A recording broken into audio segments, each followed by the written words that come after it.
Bonjour, ici Alicia. Aujourd'hui à l'émission, j'enfile mes palmes et mon masque et je vous emmène avec moi dans les profondeurs du lac Sept-Îles dans la région de Portneuf. Je vous le dis, ça vaut vraiment le détour.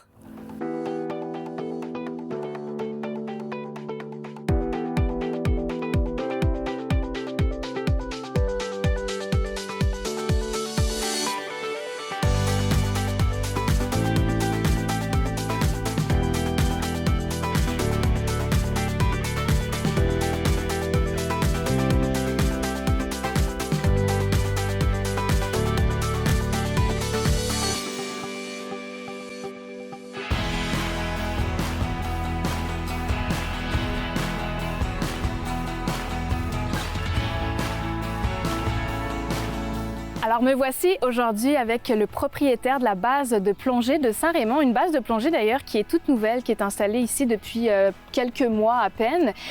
Louis, on va aller plonger tout à l'heure dans le lac Sept-Îles, on le voit ici en arrière de nous, mais avant de nous parler de plongée, j'aimerais que tu nous expliques un peu l'environnement qu'on a ici autour de nous, le lac Sept-Îles. Qu'est-ce qu'on peut retrouver aussi dans le lac, là? On est où ici? Ici, on est au début de Saint-Raymond, dans le comté de Portneuf. Le lac Sept-Îles, c'est un lac qui est propice pour nous, pour l'entraînement. Peu profond, le fond est plat, donc ça offre beaucoup de possibilités pour les débutants, surtout, puis l'entraînement. Le fond qu'on va voir, c'est un fond quand même sablonneux et boueux, comme les lacs au Québec. C'est pas une couleur d'eau qu'on voit dans les tropiques, c'est du brun ou du vert en eau froide. On peut voir toute la faune et la flore aquatique, donc il y a toute la découverte aussi de cet univers que si on plonge pas, on peut pas le voir. C'est ça, il y a énormément de vie marine là, qu'on s'attend même pas qu'on a au Québec. Là. Dans les lacs, des éponges, des méduses. Ouais. Si on est chanceux, on a notre ami la Chian qui se promène de toute l'été, qui s'est promené avec les plongeurs. C'est vrai, il reste là? Il reste là. On l'a vu au début juin, il commençait à protéger ses petits. Okay. Mais après ça, il a resté avec nous. Il va y avoir de la perche chaude. Il y a quelques truites, on est chanceux à l'occasion. C'est un lac également qu'on peut plonger l'hiver. On ne l'a pas expérimenté encore parce que c'était pas ouvert l'hiver dernier, mais on va pouvoir faire de la plongée sous glace aussi l'hiver. Oui, cet hiver, dans le mois de février-mars, nous allons installer des sites de plongée sous glace ici, où on va pouvoir recevoir la formation de plongée sous glace.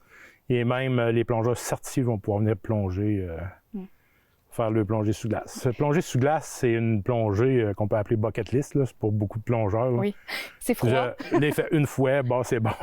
C'est froid. Je vous dirais que l'eau est quand même pas si pire. Ce qui est froid, c'est à la sortie. Tu m'as dit, Louis, que c'était plus un site pour peut-être les débutants, donc les plongeurs qui veulent expérimenter la plongée. C'est ouvert à tous, finalement. Oui, dès qu'on a notre carte de Open Water. Quelqu'un qui n'a jamais fait de plongée, mais qui serait intéressé à faire de la plongée puis à passer sa certification, comment ça fonctionne? C'est 3 volets de 10 heures. Le premier volet qui est la formation théorique. Puis, une fois cette partie-là complétée, on s'en va en piscine, milieu protégé, pour faire un autre volet de 10 heures. Suite à ça, une fois les piscines complétées, on s'en vient en milieu naturel. Ouais, milieu naturel, soit dans le lac, à la carrière, aux Escoumins. Un milieu naturel, qui est environ 10 heures aussi. Louis, j'aimerais que tu me parles de toi aussi un peu, parce que tu es un plongeur qui plonge depuis des années, un plongeur aguerri. Comment ça a commencé pour toi, la plongée, dans ta vie? La plongée, étant jeune père de deux garçons qui plongeaient, donc je voulais plonger avec mes garçons. Puis j'ai un peu fait comme Astérix et Obélix, j'ai tombé dans la sauce, puis je suis parti d'un coup sec. T'as eu la piqûre? J'ai eu la piqûre, oui. Ouais. C'est une belle passion. Se retrouver sous l'eau, calme, tu peux pas penser à autre chose que ça. On dirait que le monde extérieur arrête. Puis que tu te remontes avec ta petite bulle à t'écouter respirer sous l'eau. C'est un peu du yoga, je trouve. Là, j'aimerais qu'on parle de la plongée qui s'en vient, qu'on va faire ensemble aujourd'hui. Alors, comment ça va se passer au début jusqu'à la fin de la plongée? Première étape, on va aller s'habiller. S'habiller, hein, mettre ce qu'on appelle notre équipement, puis suite à ça, on fait nos ballots de sécurité, on va passer à l'eau. On devrait faire une plongée d'environ 30-35 minutes. Super, écoute, on va s'habiller, puis on est parti, on va aller se faire cette plongée ensemble. C'est bien.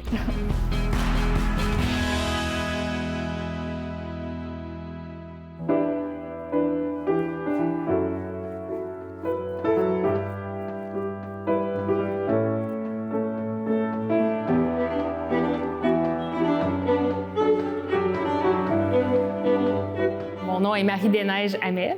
Je suis une accordéoniste de Québec et je suis l'instigatrice du groupe La Déferlance. Je m'appelle Daniel Fréchette, je suis le violoniste du groupe La Déferlance. Je joue le violon, je chante, puis je fais la podorythmie aussi, principalement. Je m'appelle Mathieu Baillargeon, je suis pianiste et chanteur et accordéoniste à mes heures dans le groupe La Déferlance. Le projet initial, c'était de faire un seul show, puis là, finalement, après le premier show, on s'est dit « Ah, ça marche, c'est fun, on a du plaisir ensemble », fait que ça a comme déboulé depuis ce temps-là, on a eu des belles opportunités. Notre répertoire est soit issu de la musique traditionnelle, donc vraiment des pièces dont on ne connaît pas les auteurs, là, qui se sont transmis par le bouche à oreille à travers l'histoire. Puis un autre côté qui est vraiment un répertoire inspiré de la musique traditionnelle, donc dans le style trad, mais qui sont des compositions du groupe. En fait, c'est principalement les deux gars là, qui sont les compositeurs dans le groupe, qui ont plus d'expérience en musique, ils ont des études en musique, ce que je n'ai pas, puis qui ont les idées créatrices. Dans le fond, moi, je compose pas dans le groupe, mais mon rôle, c'est de sourire sur la scène. Moi, je suis là pour le look, puis eux sont là pour la musique.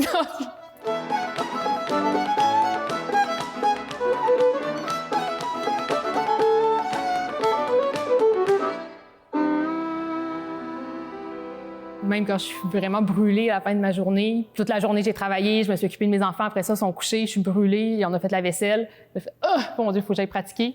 Puis malgré tout, la musique part, puis je veux plus aller me coucher après. C'est tellement une musique énergique, puis ça nous soulève finalement. Puis quand on a la chance en plus de le partager avec un public, ben là, ça prend tout son sens. Là. Tu fais sourire les gens. Si Paul Gaultier, jeune écolier, avait ben des croûtes à manger. Si Paul Gaultier, jeune écolier, avait ben des croûtes à manger. Non, il était pas plus haut que 3 pommes, pensait quand même devenir grand homme. Mais il se trompait fort, mais il se trompait encore. Pour ce qui est de la composition de la chanson, Paul, c'est drôle parce que ça faisait plusieurs temps qu'on se disait qu'il faudrait une chanson qui soit un peu dans ce style-là, puis on n'arrivait finalement jamais à mettre le doigt sur quelque chose qui nous plaisait. Fait que quand ça s'est sorti, ça a été un peu... ça a été quasiment un soulagement de se dire « Ah, OK, on est capable de faire quelque chose qui est à notre goût puis qui fonctionne bien. » À l'âge de 164 ans, Paul est mort depuis un temps, son esprit erre au lac. Moi, j'aime ça des pièces avec de l'énergie. J'aime ça que ça rentre au poste. En classique, c'était mon problème. Je rentrais trop au poste là, tout le temps. T'sais. J'aime bien présenter justement sur scène, j'aime bien lâcher des jokes, j'aime bien faire de la mise en scène. Tout ça, ça m'intéresse. Puis tout ça n'existe pas justement dans la musique classique. T'sais, on veut faire une musique qui est festive, on veut que les gens aient du plaisir, mais en même temps, on veut arriver à un compromis avec une musique de qualité. On est tous les trois assez perfectionnistes, on travaille beaucoup.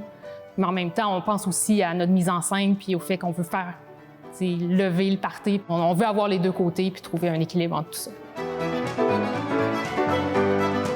C'est la musique du peuple. Je pense qu'elle va toujours être là, puis qu'il va toujours avoir du monde pour la jouer, là, puis du monde pour l'apprécier aussi.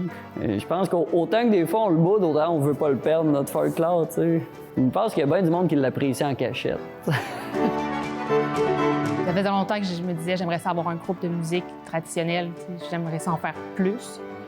Puis là, ben, je suis tombée sur des gars qui ont beaucoup d'initiatives, tout le monde pousse dans le même sens. Fait que quand on n'est pas les seuls à porter le bateau, ben, c'est encourageant. Là. Quand on a beaucoup d'autres responsabilités dans sa vie, on ne peut pas être tout seul à porter un projet et à vouloir que ça se fasse. Là, je suis tombée sur des gars super motivés. Fait que on y va.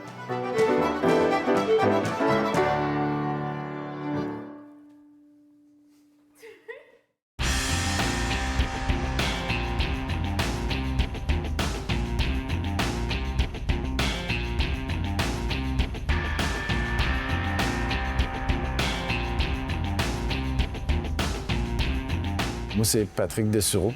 On va dire que je suis artiste mécanicien. Ça me décrirait le mieux. On est à Port-Neuf, Québec. Puis ça, ben, c'est chez nous. C'est ma shop.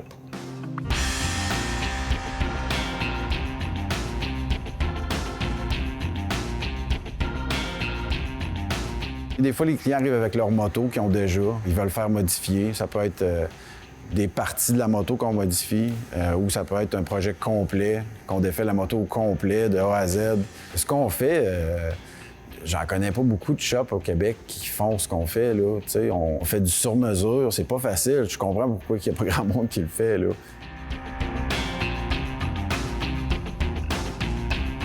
L'idée de ce que je fais, c'est de fabriquer beaucoup. C'est ça qui fait que c'est des pièces uniques, là. La section arrière, tout ça, c'est vraiment fabriqué sur mesure, là. C'est moi qui ai travaillé la tôle. Le banc, c'est moi qui l'ai fait. Avec le cuir, c'est moi qui l'ai fait. Le volant, c'est moi qui l'ai fait au complet. C'est des morceaux que je peux pas trouver sur le marché, tu sais. Tous les petits détails, là. Tu sais, quand je parlais qu'on récupère, ça, c'est un embout de hose à pompier qu'on a fité là. T'sais, les pièces qu'on fait, on essaye de mettre notre petite signature là, pour que le monde voit que c'est pas un muffler qu'on a acheté. C'est vraiment fait sur mesure. Là. J'ai mon idée dans ma tête, le style que ça va avoir de l'air. C'est extrêmement créatif. Là. Le trip de modifier puis de travailler sur la mécanique puis de transformer les objets, mettons, là, ça fait depuis toujours. Là. J'étais le genre de petit gars qui défaisait le téléphone puis qui le peinturait là, puis qui le remontait après. T'sais. Il marchait pas tout le temps après. Là. Les motos, c'est venu beaucoup plus tard. J'ai suivi un cours en mécanique industrielle. Je suis sorti du cours, puis après ça, je travaillais beaucoup en usine, puis c'était pas vraiment mon trip. Pas beaucoup de création, mettons, là, fait que les motos sont comme présentées, puis je connaissais même pas les motos avant ça, là. J'avais jamais touché à ça, j'avais jamais ridé une moto.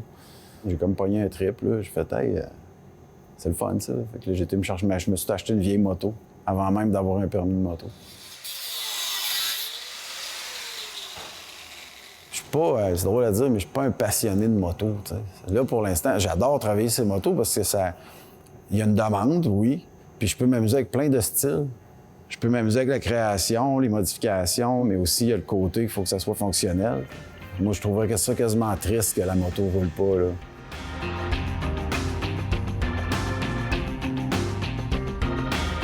Ma sorte de clientèle, c'est vraiment varié, là. C'est hommes, femmes, tous les styles. Là. Le client, je vais avoir un avocat de 60 ans, autant que j'ai un tatoueur de 20 ans. Fait que c'est complètement deux personnes différentes qui vont avoir deux motos complètement différentes. Là. Quand je fais pas de la mécanique sur les motos, je fais de la mécanique sur d'autres choses. T'sais. Je fais des petites autos pour mon petit gars, pour Billy, qui a 9 ans.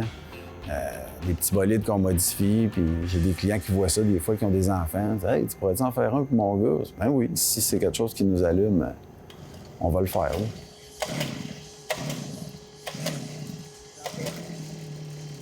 Fait que ça, c'est des petits bolides qu'on s'amuse. Là. Dans le fond, on prend une roue, une petite roue d'auto de même avec un plat à chien. On découpe, puis on met la roue, puis ça fait une petite roue comme ça. Puis il trippe au bout, là. C'est bien hot! Ça, c'est le fun de le voir réagir puis apprécier, par exemple. C'est vraiment le fun. On se ressemble. Il me ressemble beaucoup. Là, on parle de qu'est-ce qu'on va faire, puis là, il faut mettre du camber, puis j'explique comment on peut faire ça, puis après ça, il s'en va rouler avec, puis il s'amuse à faire de la drift, là, puis il trippe au bout, là. Puis là, ben, quand il brise, ben tu brises, faut que tu répares. Fait que, tu sais, si tu veux rouler avec, les user, les briser, ben faut que tu m'aides à réparer, ça fait partie de la job, ça. On pas le choix.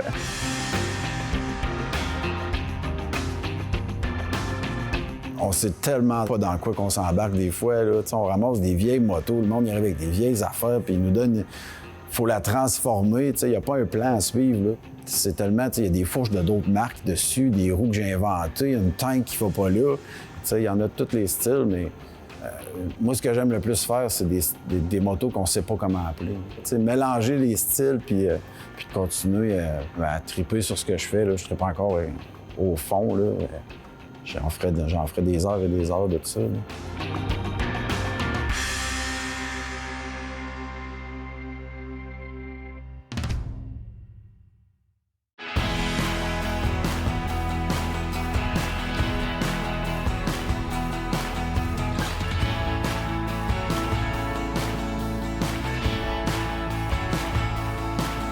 C'est lourd du stock de plongée. Fait que je peux poser mon sac là? Oui. Donc, on s'habille maintenant. On met des bas, tout ce qu'il faut pour être au chaud.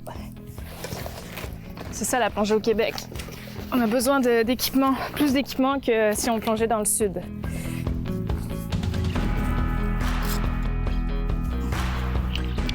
s'appelle un détendeur, un octopus, parce que ça ressemble à une pieuvre.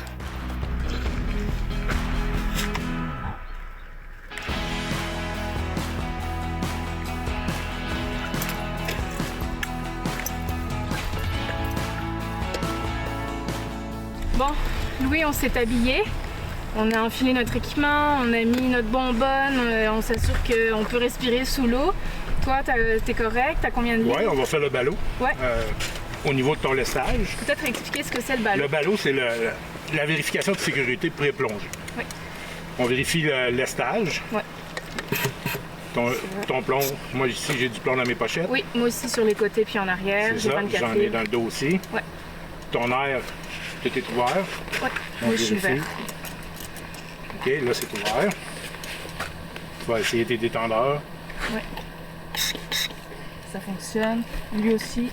Puis là, il reste plus qu'à mettre les gants. Les gants, les pannes. Les pannes, puis Là, c'est lourd, hein, l'équipement. Il faut savoir qu'on a beaucoup de livres sur nous, donc on est toujours très content quand on va dans l'eau parce que ça devient la partie plus relaxante. C'est ça, la partie de flottabilité est bonne. Oui, c'est ça.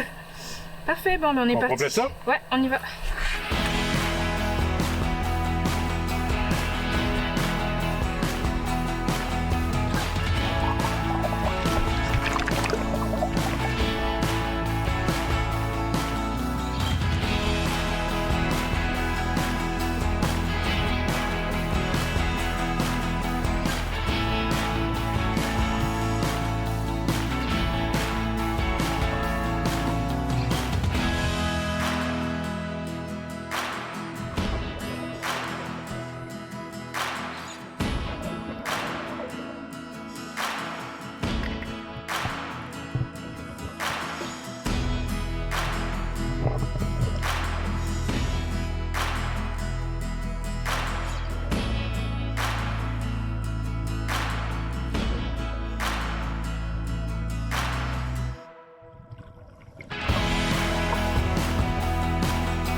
On n'a pas vu un seul poisson. Mais on a récupéré de la cochonnerie. Bon, Louis, on vient de sortir de l'eau. Je pense que les poissons ont été très timides aujourd'hui. On en a On vu n'a pas vu aucun. On a vu un petit tétard que j'ai réussi à prendre en vidéo sous l'eau. Mais on a fait une bonne action. On a ramassé des déchets. Hein. Il y a beaucoup de trucs hein, sous l'eau. C'est ça, t'as ramassé une bouteille de bière. En Non, fait. De boisson soda. gazeuse. Mais en fait, une vieille gazeuse. bouteille. Puis des bouteilles de plastique. J'ai vu des pneus aussi dans le lac. Fait que ça a été une plongée différente de ce qu'on attendait, mais Ouais. des fois, c'est ça. C'est la nature. C'est la nature, exactement. Mais on a vu aussi beaucoup de vases hein, dans le fond du lac. Ouais. Là. À un moment donné, tu as rentré ta main pour montrer. Non, mais jusque-là. C'est fou. Puis c'est ça, les petits trous qu'on voit dans le fond, finalement, la pourriture du lac qui remonte à la C'est la surface. décomposition des végétaux, là, Ouais. des feuilles, parce qu'on est sur le bord de beaucoup de feuillis. La décomposition de ça qui fait qu'on voit des bulles sortir, puis comme des trous dans l'eau aussi.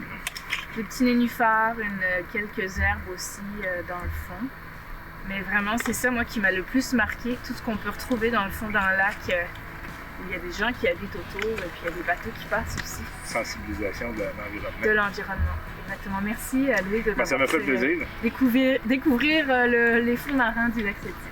C'est bien, merci. Merci.